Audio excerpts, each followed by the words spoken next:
So my name is Nelson Arashid Sanday, BS Criminology 32D. So Article 117, Espionage.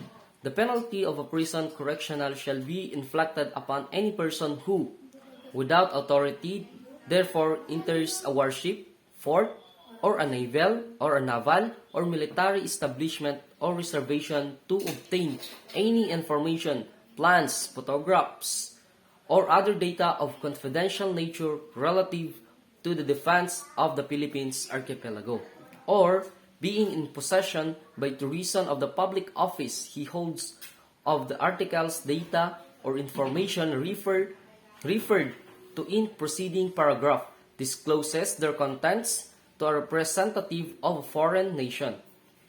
So what is espionage?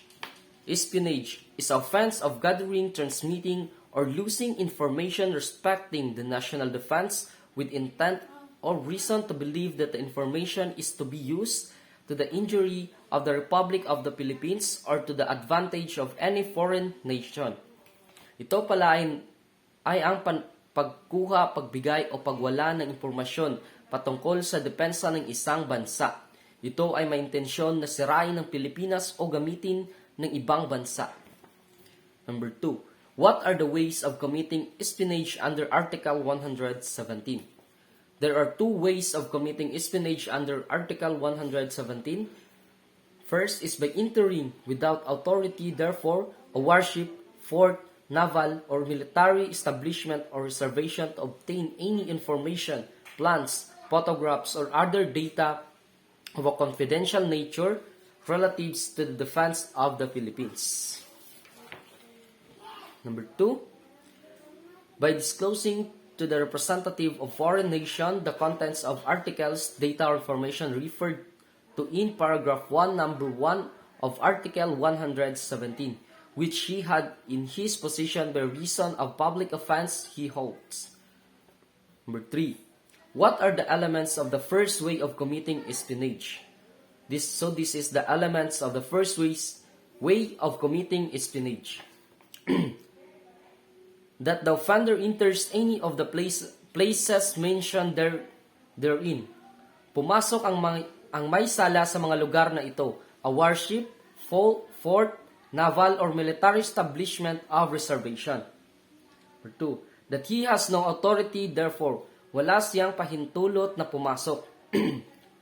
That his purpose is to obtain information, plans, photographs, or other data of confidential nature relative to the defense of the Philippines.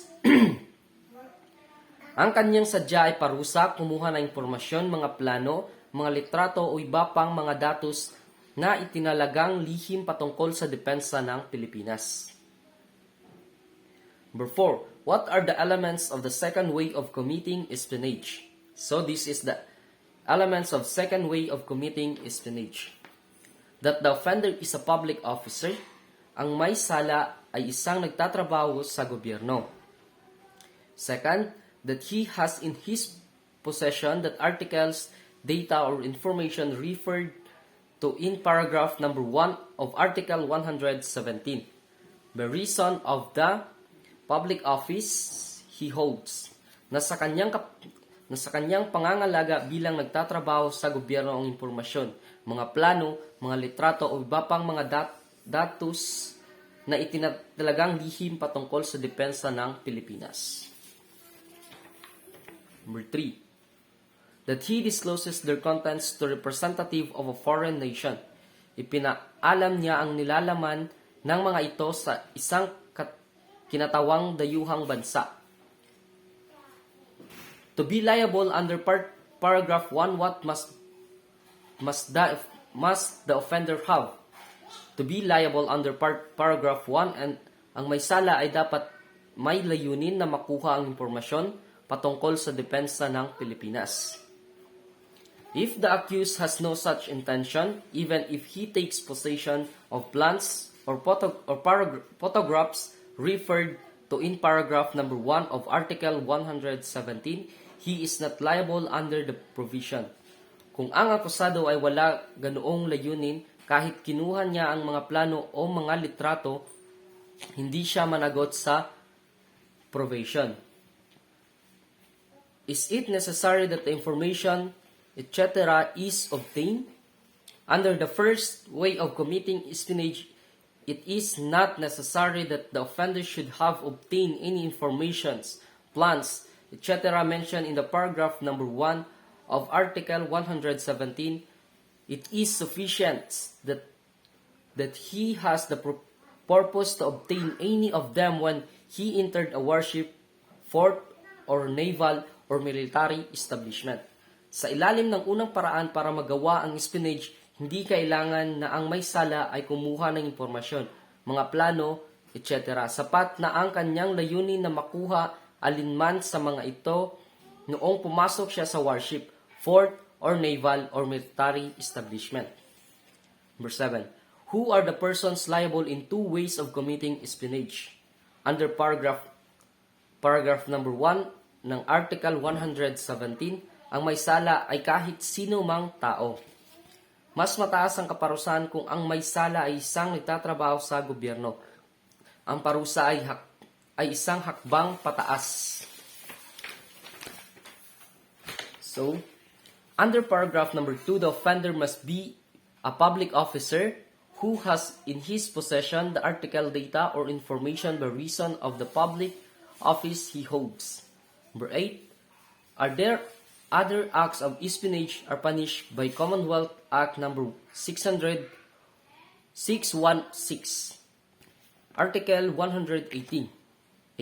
Inciting to war or giving motives for reprisal. The penalty of reclusion temporal shall be imposed upon any public officer or employee that of prison mayor upon any private individual who by unlawful or unauthorized act provokes or gives occasion for a war involving or liable to involve the Philippine Islands or express Filipino citizen to reprisal on their person property.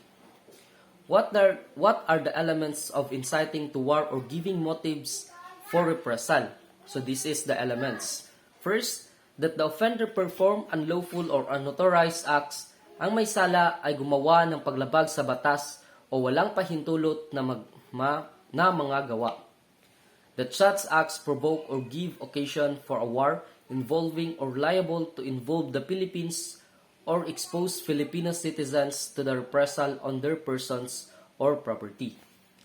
Ang mga ginawa ay magalit o magbigay okasyon para magkaroon ng giyera ang ibang bansa at ang Pilipinas o maglagay sa kapahamakan ng mga Pinoy sa paghihiganti laban sa kanilang pagkatao o pag-aari. What are the example of inciting to war or giving motives for reprisal? The rising without sufficient authorization of troops within the Philippines for the service of foreign nation against another nation. Ang pagtatalaga o nawalang sapat na pahintulot ng mga tropa sa loob ng Pilipinas para gamitin ng dayuhang bansa laban sa isa pang bansa. The public destruction of the flag or seal or foreign state or the public manifestations of hostility to the head of ambassador of another state. Ang pampublikong pagpapakita ng pagsira ng watawat o silyo ng isang dayuhang bansa o pampublikong pagpapahiwatig ng paghahamon sa ulo o ambasador ng ibang bansa.